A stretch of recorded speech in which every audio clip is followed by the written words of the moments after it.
All right. So, Phil, welcome to Lobaki's Moon Base. Thank We you.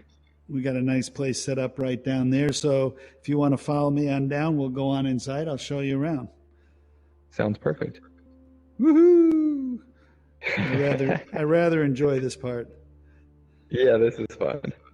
Yeah, there we go. Whoa, nice. All right, let's I'm gonna teleport teleport around right this out. crater here. All right. So once you teleport onto the ramp, you can walk up it.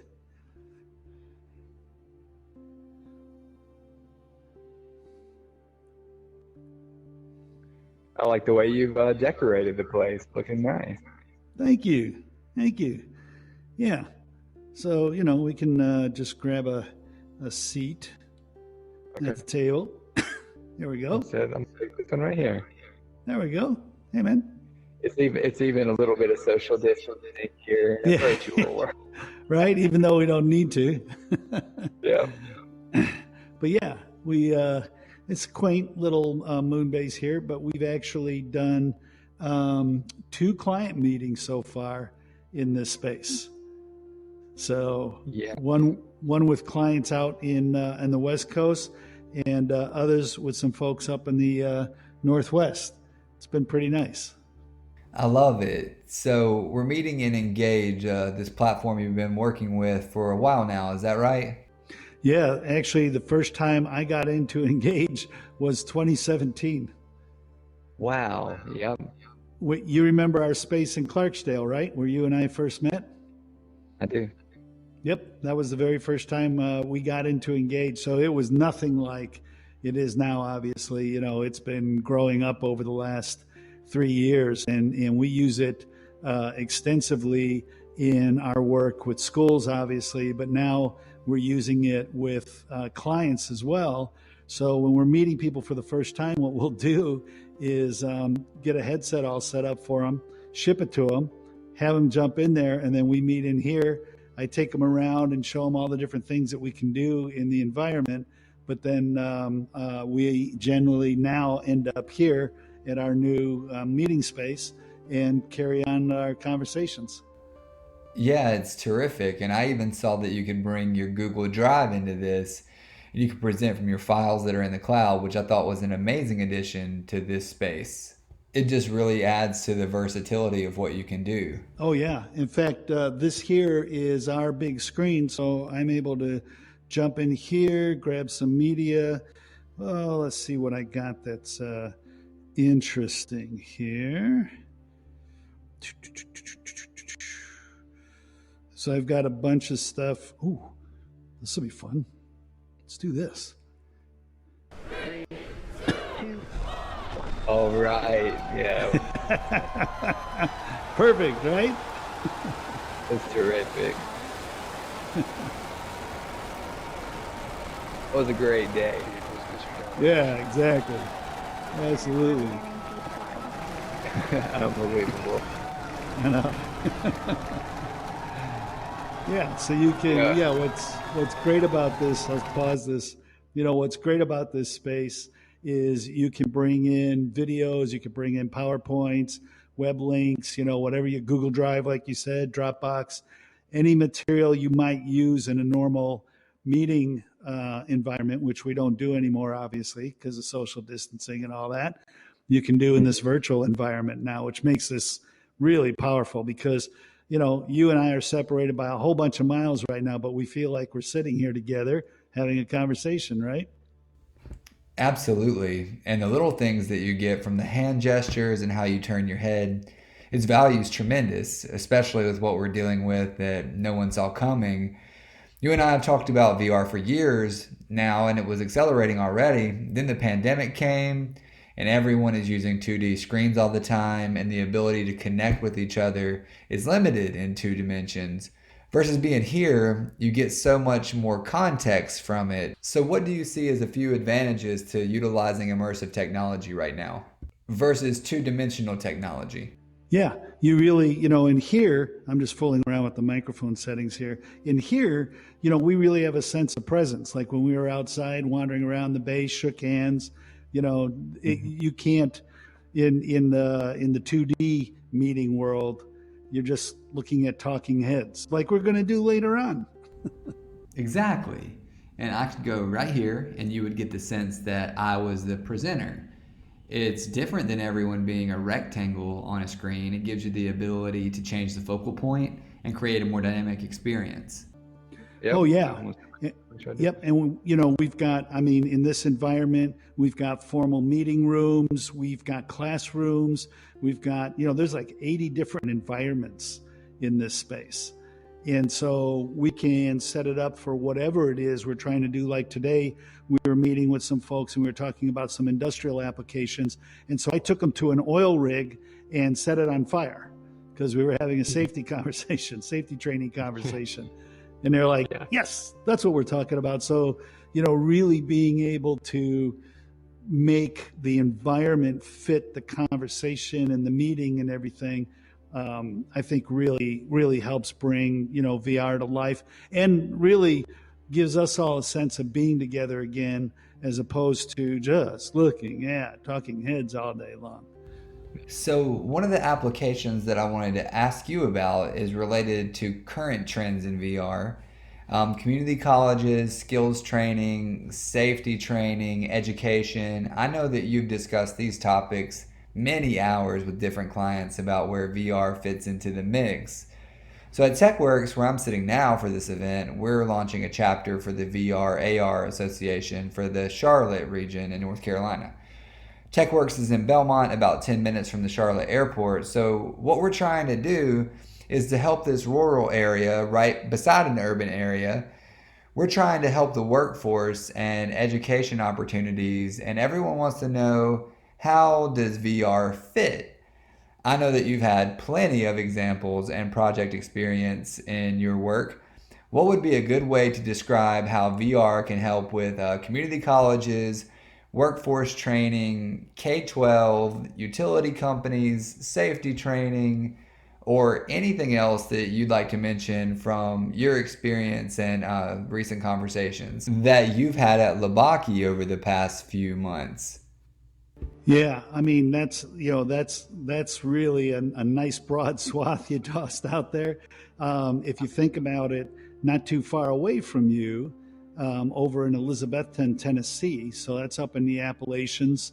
We're working with a high school over there, and they started with the VR Academy last summer.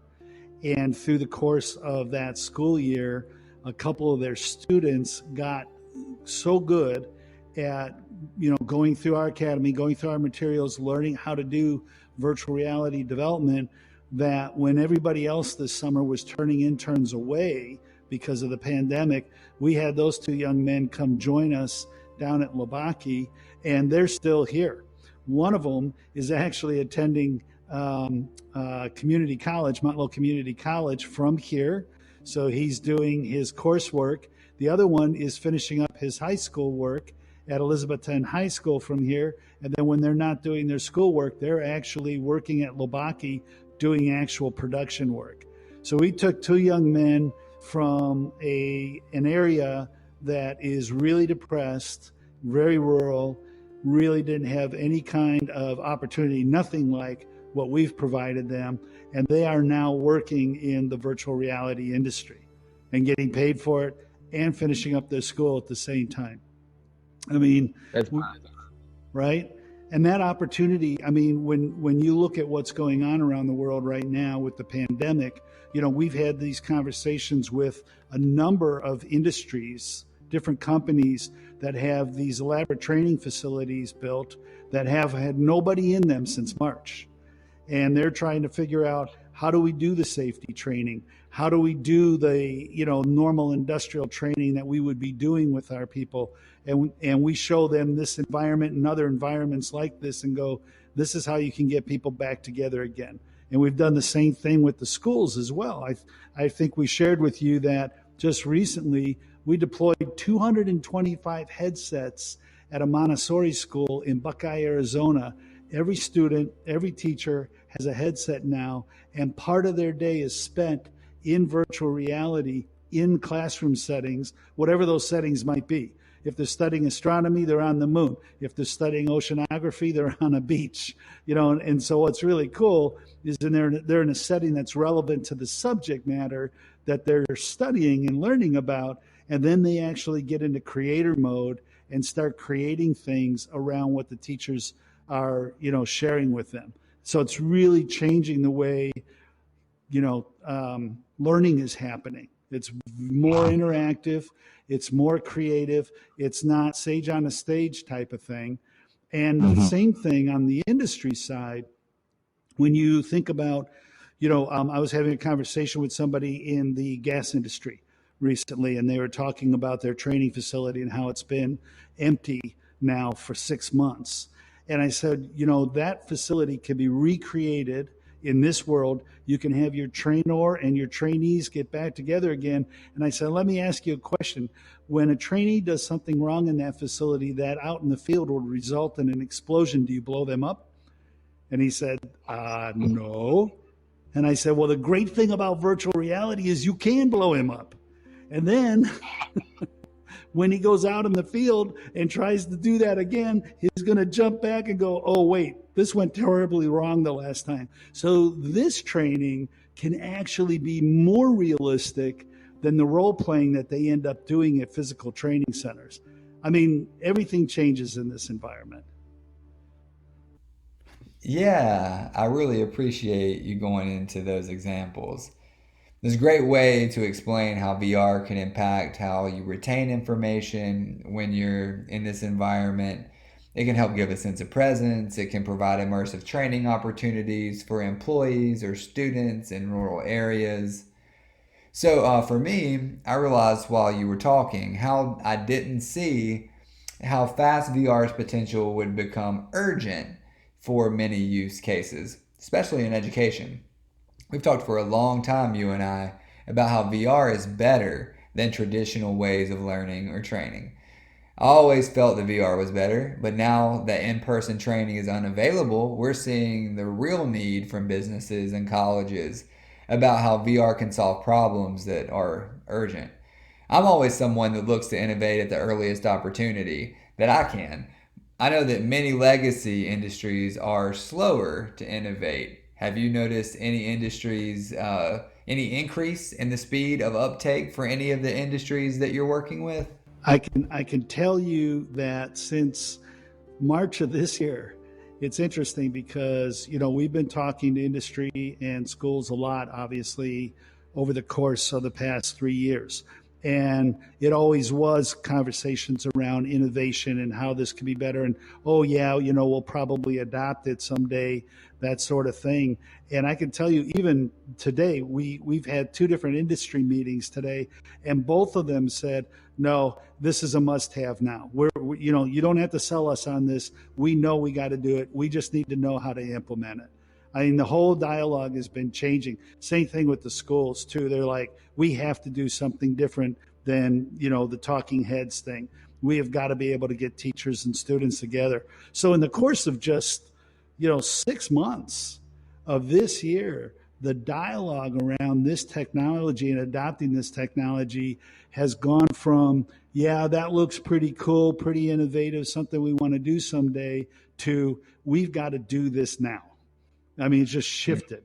And obviously, us being in the business, I'm very unhappy that it took a pandemic to make this happen.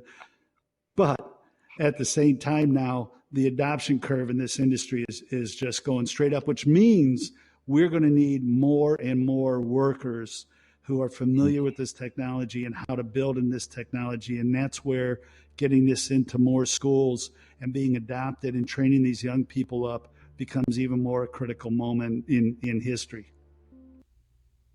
So you helped explain to me early on about the major differences between developing for VR and what most people usually think of when we're talking about coders and the type of personality that's the best fit to be a coder.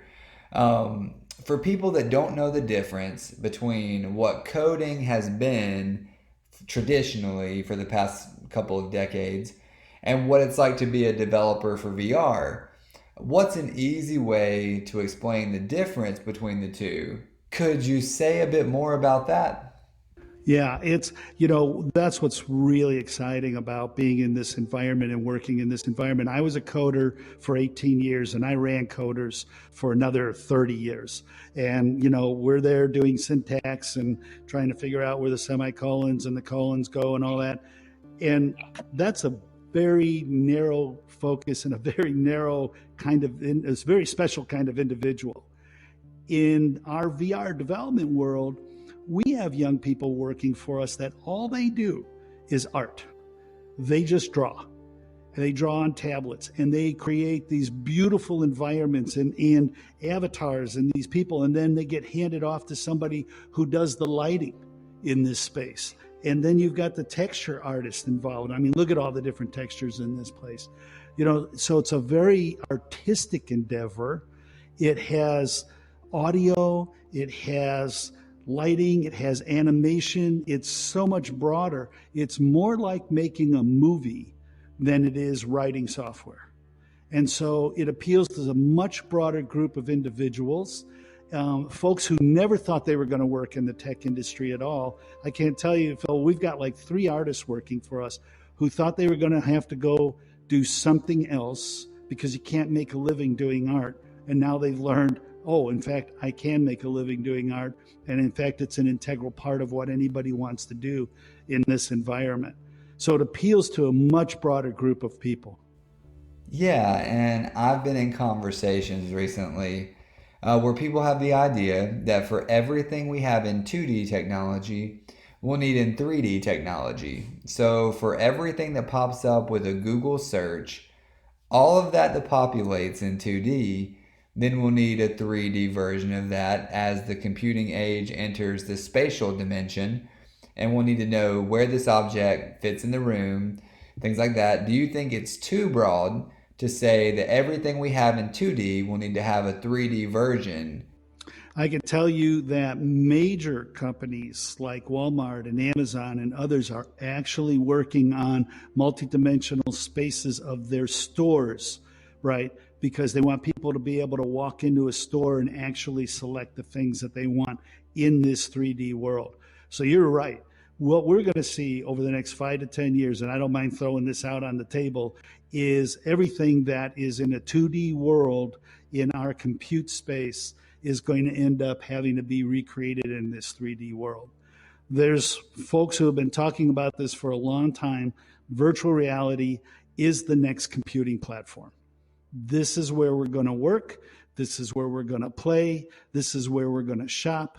This is where we're going to do all kinds of things. And those of us who've been involved in the industry for the last, almost a decade now have had that sense and that feeling of this.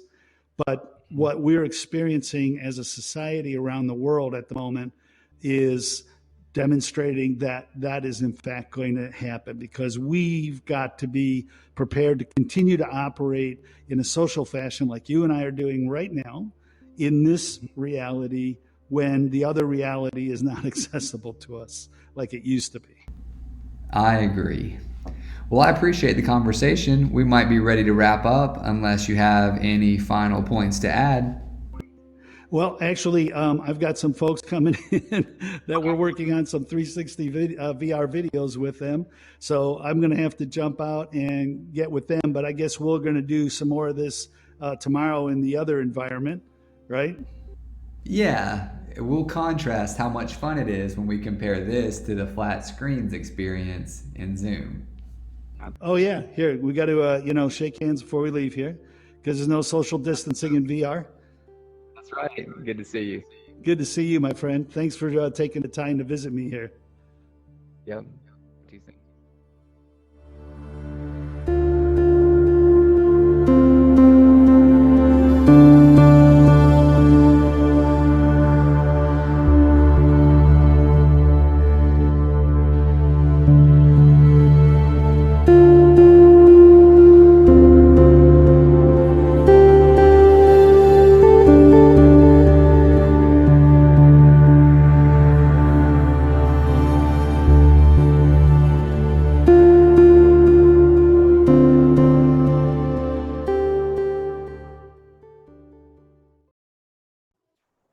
we go.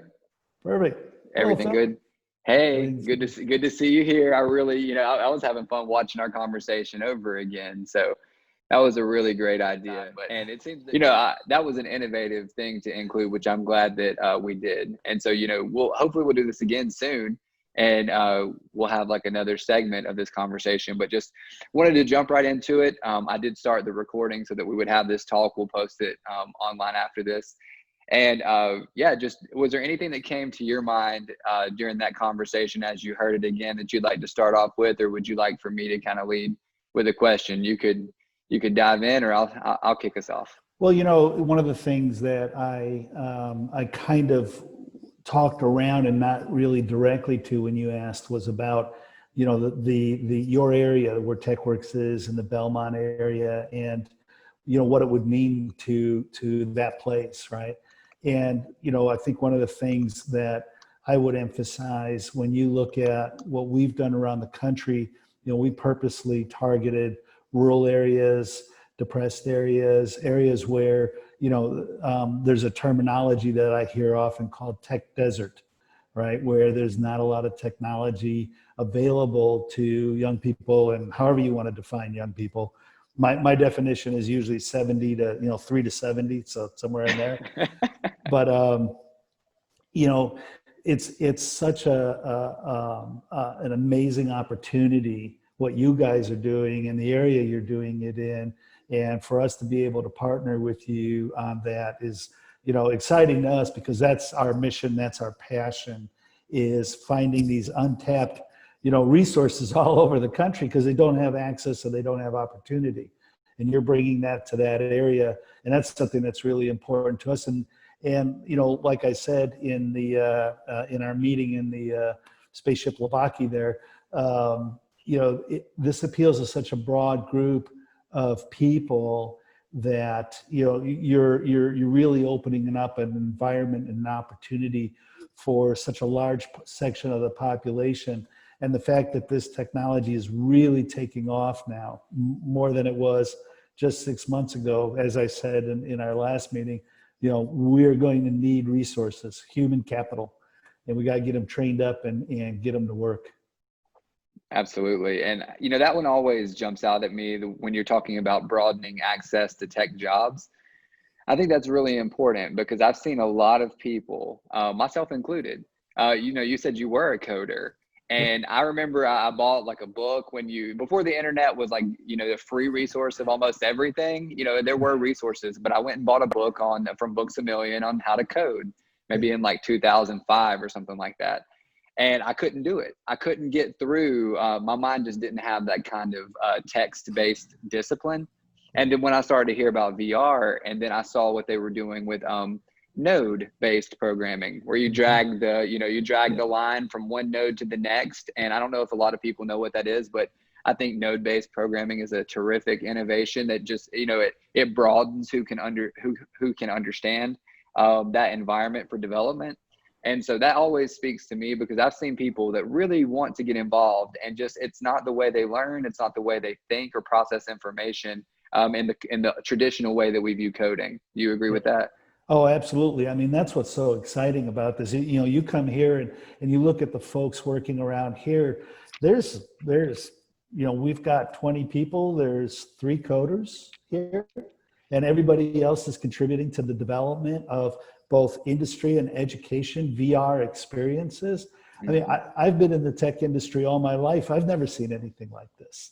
And it's so exciting for me because, I mean, I've had people working for me through the years that I spend a little bit of time with them and go, have you ever thought about some other career? Because this coding thing is definitely not for you, and it's so exciting to be able to see how many people can move into the tech industry now because of what's happening in the tech industry with this platform. So yeah, agree completely. I mean, it's really great. It's fantastic. Yeah, it was painful for me to see, as the economy moved towards tech skills, and I feel like that I'm from a rural area. I'm from this Gaston County area.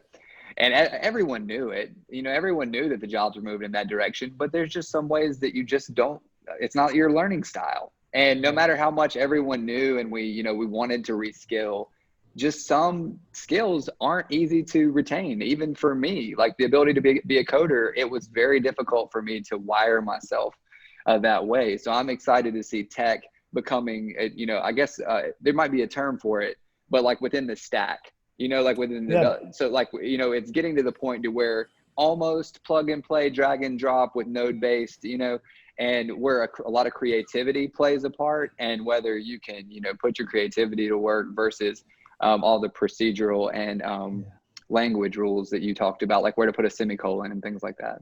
Yeah, I get asked, a lot from parents and students, like moving into community college and university space now, and they're like, I'm really interested in being part of this and working in this environment, so should I go get a computer science degree?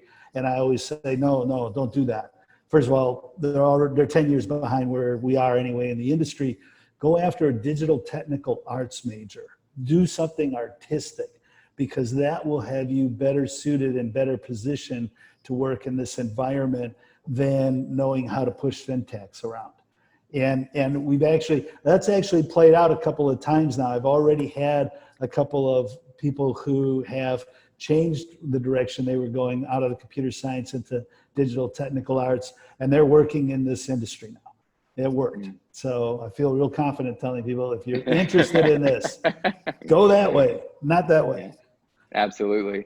And so just with that, I mentioned earlier that TechWorks, one of the things that we're working towards here, a project is called the Virtual Presence Lab, where we want to do very similar to things to what you and I did, where we build spaces and we build experiences and 3D models using the skills. So Lobaki at one point was developing a curriculum which was focused on Unreal Engine, which is a product of Epic Games based out of near Raleigh in North Carolina.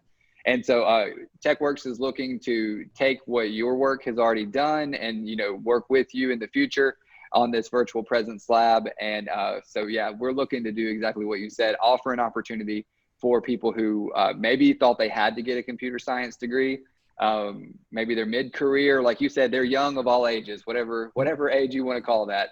And we help them explore these opportunities in spatial computing and 3D development. So that's the one thing specifically, besides just training developers, we're interested in how to partner with community colleges and other groups like utility companies. I know you mentioned in our conversation within VR that you could actually, virtually blow someone up and teach them a visceral lesson about not to touch those two wires together or whatnot. Right. And so welding is one that we're interested in, and I think you've had experience with that in VR as well. Yes, we have. We actually, and working with the community colleges that that teach welding skills, train individuals to be welders. And we've actually started some work with them where actually it's interesting, academy students were given the task, because the best way to learn anything is by being asked to do a thing. And so they were actually given the task to recreate the wand and the beading that goes down. And we showed that to the instructors, and they're very excited about where this could end up. And if you think, one of the things I've heard from the welding instructors over and over who teach the actual welding classes goes, the number of materials that we have to go through to just get to the point where they can do something right, the safety elements of this and all the things that could go wrong, in teaching this, having it in a virtual reality space first, and really being able to replicate what happens in that training environment. And like I said in the other one, even amp it up further, because you can have things happen in VR that really cement in the brain, I should not do that thing, or this is the right way to do this thing. So, it'll be great when you get your lab up and running, because if there's some additional interest in that environment, we actually have tasks that we could give people to do to start building out a welding VR training environment. And I know there's need for it all over the world, because welders are also in big demand. Yeah. That's fantastic. I'm looking all over my notes. So for, you mentioned the rural communities, and Terry Cox asked a question about what is, she said, and she put in quotes, the platform. So I think she may be asking about, all the softwares that go into this process? Yeah, so when we set up a VR lab, right? So it's high-end gaming computers, VR headsets, and then the environment includes the Unreal Engine, so Unreal Developer, Blender, Maya, iClone 7 gets in there for animation as well, and so there's a number of different VR development tools that we put into the environment. And then of course, the VR Academy curriculum that we've developed. And actually, we are just getting ready to release in October version 2 of this. And because this industry is doing anything but standing still. It's going like crazy, and new techniques and new tools and new capabilities are coming out all the time. And so we want to keep our curriculum really fresh and taking advantage of all the new things that are coming out. So we've got a whole refresh happening now of our curriculum here in October. That's terrific. I know the Unreal Engine 5 is planned to come out sometime in Q1 or Q2 of 2021, I think. Yep. Okay, yeah, it looks amazing. Yeah. Yes, yeah. And we stay up to date. We jump in as beta users often, which is generally painful, but you really get to know how the thing works. And then we've got folks who are responsible for bringing all that new knowledge into the curriculum and pushing it out to our VR labs as quickly as we can. We've got 32 of these things now in 8 states around the country. So at schools, community colleges, and universities. And we're always looking for talent. So it's great being able to go around and visit those places and see what's happening. That's how we found the 2 young men up in Elizabethton, Tennessee, is just by visiting and going, oh, you guys are really getting a hold of this, aren't you? Yeah, that's incredible. We did have a question come in from Angela Street and said, what kind of training or education should an experienced project manager that is accustomed to working in a creative field? So what kind of training or education should an experienced project manager pursue to become marketable for work in VR projects? Yeah, so one of the things, now that's a great question. There's a lot that has to do with project management that transfers over here because you're doing the same thing, managing people, managing time, managing schedules, managing resources. But I'll tell you a skill set that's not common with project managers that is really important in VR creation is storyboarding. You'll remember in our meeting in the moon base there that I talked about how creating virtual reality experiences is more like making a movie than it is creating a software application. And a big part of what we end up doing is storyboarding with the clients. And so we're sitting down with them, and really storyboarding is really about imagining what this VR experience is going to be like when it's done. Your good friend, my CEO, Amber, often tells people, what we want to do is describe the end result. What is the end? What does the VR experience do when it's all done? And then we'll work our way backwards into how that gets created, right? And for the project manager to be able to really have these storyboarding skills and being able to draw that out of a client and really, lay it out for the developers too. We need these characters. These characters need to, interact with these characters and these elements. And then when they interact with these elements, these things need to happen. I mean, it's very different from the typical requirements gathering and specifications and that sort of thing. So I hope that answered her question. That's great. But yeah. No, that's perfect. And it led me to something when you were talking about how characters interact with different things. And so what I wanted to show was the different headsets for people who don't know. So this is how most people probably remember VR still, is a cell phone and a piece of plastic. And so, all you could do, we talked about 6 degrees of freedom. And so this is that 3 degrees of freedom, right? So just this way and that way. That's it. Just a gyroscope. And then with the newest innovation that is an untethered headset that has, become widespread adoption is the Quest, which has cameras here that give you the 6 degrees of freedom, which that allows you to move in and out as well, which gives you a completely different sense, and up and down. And so with all of that, I've experienced it. That's what blew my mind when I met you, that you were showing me a science demonstration, and there was a molecule that was shaped kind of like a garden hose. Yeah. And I leaned down and looked down the garden hose, and I was stunned because I did not realize that you could like look down and out. And, you know, when you tilt your head, it adjusted how far down the hose I could see. Yeah. And I just could not believe that that was possible. And it required cameras mounted in the corners of the room at the time. And now this can do that with just strapped to your head, very lightweight. So I did want to say that interacting with objects, that's why VR is just an incredible medium. You know, you can reach out and grab things. You can walk up to things and touch them. And that's a whole nother level of programming and skill to how do those objects interact with the user. Yeah, it's even going up, you know, like I said, this industry is doing anything but standing still. With that particular headset right now, it actually does something. I was thought, so when you visited us in 2017, we were already experimenting with a technology called Leap Motion. It was a sensor that you attached to the front of a headset, and it would actually track your hands. And there was very limited, you know, I mean, it was all experimental. So what you could do with it. With that headset you were just showing, it has full hand tracking built into it now. And I recently did a VR experience that was built all around using the hand tracking. And I got to tell you, you know, this thing between the ears is amazing, because when it expects something to happen and it doesn't, it'll kind of make things up for you, right? So that the experience is complete. I was in this experience and I went and picked up a globe with my bare hand, and I was holding it, and my brain was telling me I was feeling it and it was warm. I was like, okay, this is the best. You know?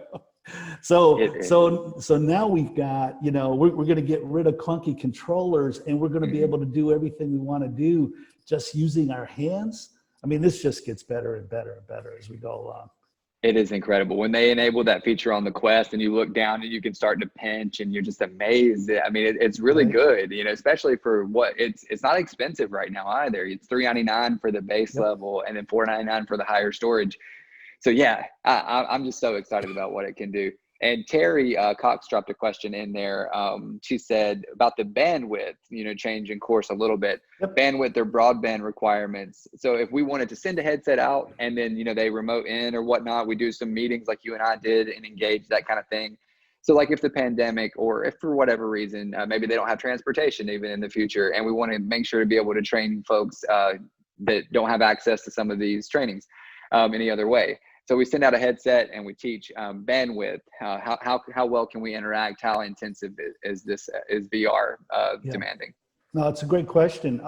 Actually, so we have real world experience with this. During the spring semester, we worked with a school to come up with programming around having teachers and students at home with headsets and being able to get together in a classroom setting and go to school. And one of our students had a satellite connection. And I did not expect this to work at all over satellite. I've been in the communications industry for many, many years, and I did all the math, and I was like, nah, that ain't gonna work. And she was able to come to school, interact in the classroom.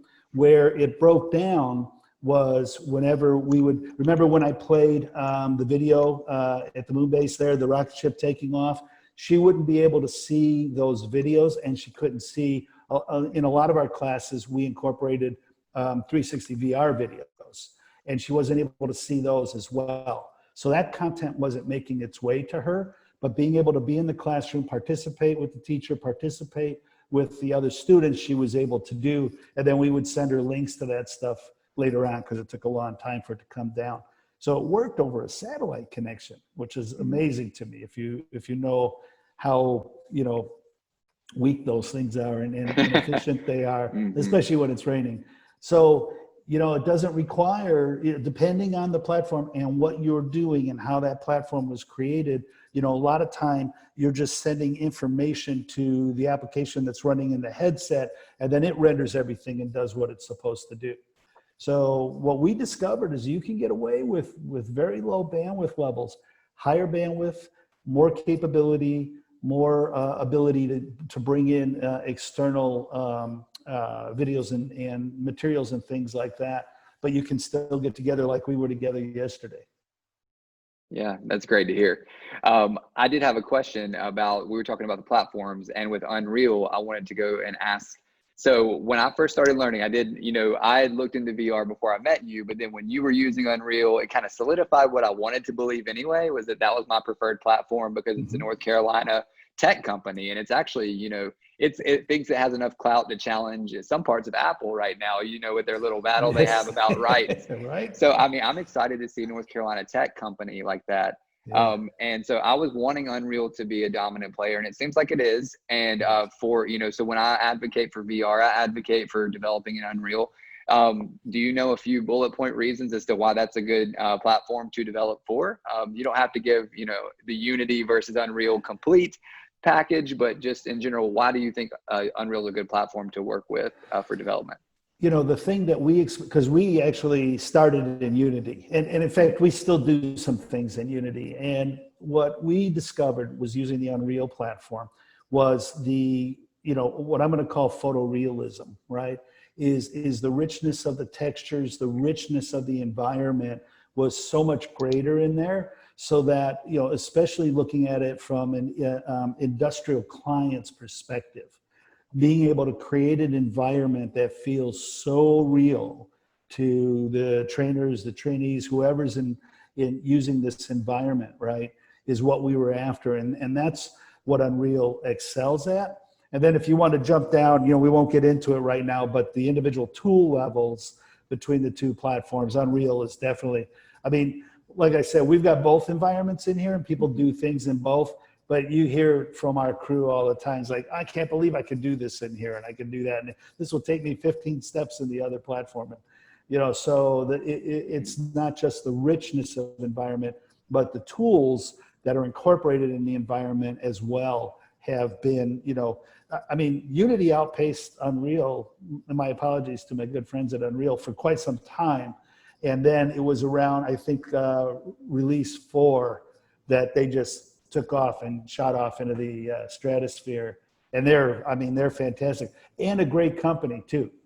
Mm-hmm. We talk with them regularly. They're very interested in what we're doing, obviously, because we're pushing their product out to schools all over the country and mm-hmm. training people in them. And so we've got a great relationship with them as well.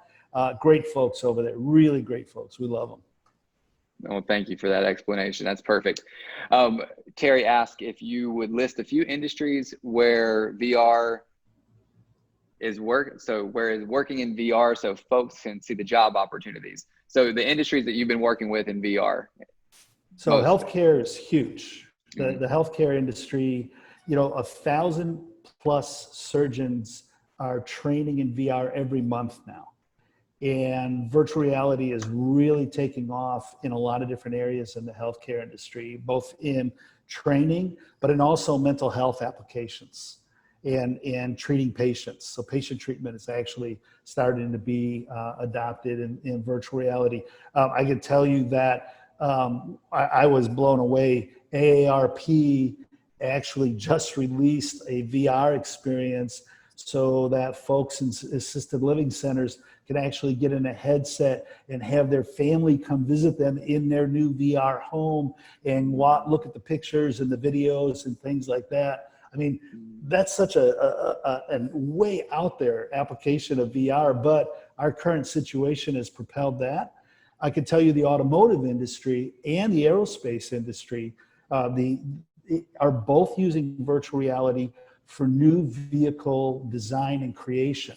So this is outside of training now. They're actually using it instead of CAD and clay and building their vehicles, whether it's a helicopter or a car, in VR full scale, so that they can actually just sit in the thing and grab the wheel, so to speak, and start pulling buttons and pushing dials and figuring out, is this console too far to the right? Is it pulling me to the right? Should it be centered? They're both reporting they're saving millions of dollars in new vehicle design using this technology. I could go on for a very long time because industry after industry, is adopting this in actual use of VR in what they would normally be doing, not just the training side. And so one of the things I always encourage our schools to understand, the schools that we're working with, is the fact that these students just getting access to virtual reality technology and being able to use it, not necessarily becoming developers, is going to put them way ahead of anybody else that walks into a normal job, right? Because they'll have already had experience with this technology. I've been in the tech industry since I was a wee lad. I was always the golden child for many, many years because I knew what Control-Alt-Delete did. Mm-hmm. Right? People that are having problems, like, I can't get my job done. I go, hang on, I can fix this. And you're back up and running, right? Just that experience and that capability set me apart from all my peers. The fact that these young people are even just getting access to this technology and utilizing the technology and being comfortable with the technology will put them ahead in their workspaces, because like I said, you know, this is the new computing platform. It's going to be everywhere. It already is proliferating all over the world. Yeah, I agree. We had one question come in from Helen Womack. This may be the last one, and then we'll wrap up after this. Are you using any motion capture in developing your content, including facial capture? Yes, we are. We've got 3 different motion capture technologies that we use. One where you strap about 32 sensors on the human body and you're able to create the animation that way. We have full motion capture bodysuits that we use as well. And then we do have the facial capture technology as well. So we're doing that in the avatar creation and then handing it to the animators to get all the little tweaks and make sure my elbows don't stick inside of my body and that sort of thing. But yes, the motion capture is a big deal. So if you love motion capture, come this way, because VR is using it just like the film industry does. Yeah, I love motion capture. Well, are there any final points you'd like to add before we wrap? I just want to thank you for having me join you here today. And, the thing I guess I would put out there, having been a technologist all my life and working in technology, the one thing I'd like to emphasize is that if you've thought about being in the technology environment, but you've always backed away from it because this computer and coding stuff is scary, you definitely need to take a look at this environment, what it takes to do this, because this is such a great artistic endeavor, and creativity more than just about anything else is the big requirement for, bringing these virtual worlds to life. So we need creative individuals. Yeah, and I thank you for everything you put into, making these opportunities early on. I'm glad to see the industry taking off like it is, but there were people like you 5 years ago that laid the foundations for the industry to grow like it has. So thanks for everything you've done, because I believe that broadening access to tech jobs is extremely important. And you knew that, and you were doing that when it wasn't very easy. And now that it's still not easy, but it's getting more commonly accepted now. So I'm happy to see that. And thanks for joining us. And we'll save this as a recording. We'll post it and just get the word out. And hopefully we can follow up with another conversation not too long from now. Next time we'll have everybody join us in headsets at the moon base, right? I would love that. I counted maybe 18, 20 seats in there. We'll pick our favorites. We can make it bigger. Okay, perfect. Great. All right, Phil. Thank you. Take care. You're welcome. Bye-bye.